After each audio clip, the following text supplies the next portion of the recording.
مدینے کا پتہ ہے، وہ سارے سوالوں کے جواب میں صرف ایک ہی جملہ بولتا ہے، صرف ایک ہی بات کہتا ہے ابے کے ساتھ جا رہا ہوں، میں اپنے ابو کے ساتھ جا رہا ہوں۔ اب اس کا مطلب یہ ہوا کہ ساری باتوں کا ابو کو پتا ہے کہ حکومت نے کیسے اجازت دی ہے، پیسے کتنے لیے ہیں۔ اب ابو کو پتا ہے میں مکہ کی گلیوں میں کیسے گھمانا ہے، اب ابو کو پتا ہے میں روضہ رسول پہ کیسے لے جاؤں گا، اب ابو کو پتا ہے کہ میں نے طواف کیسے کرانا ہے، اب ابو کو پتا ہے کہ میں نے سارے معاملات کو کیسے دیکھنا ہے۔ بس اس نے جملہ تو ساری باتوں کے مقابلے میں ایک ہی بول دیا کہ میں ابو کے ساتھ جا رہا ہوں۔ معلوم ہوا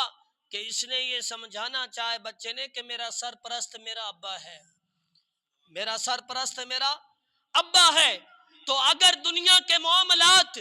ہم اب پہ چھوڑ دیتے ہیں کہ اب کو پتا ہے، تو پھر ہم دینی معاملات کے اندر ساری باتوں کو رب پہ چھوڑ دینا چاہیے کہ یہ میرے رب کا فیصلہ ہے، اس لیے کہ ہمارا سرپرست وَهُوَ يَتَوَلَّى الصَّالِحِينَ، کہ نیک لوگوں کا جو سرپرست ہوتا ہے وہ خود اللہ ہوا کرتا ہے۔ تو ہمیں اللہ پہ اعتماد، تو میں نے کہا جس طرح بچے کو اعتماد ہے اپنے ماں باپ کے اوپر، اسی طرح اگر مریض کو اعتماد نہ ہو اپنے ڈاکٹر کے اوپر تو اس کا علاج نہیں ہو سکتا۔ اب یہ مریض اگر جائے ڈاکٹر کے پاس، جب وہ دوائی لکھنی شروع کرے اور مریض صاحب کہیں کہ ڈاکٹر صاحب یہ جو آپ مجھے دوا دے رہے ہیں اس کی دلیل کیا ہے، اس کی دلیل پہلے بتاؤ پھر میں آپ سے دوائی لوں گا، تو وہ غصے سے اس کو اپنے کمرے سے باہر نکال دے کہ دفع ہو جا، تو مجھے مشورہ دینے آیا ہے یا دوائی لینے آیا ہے۔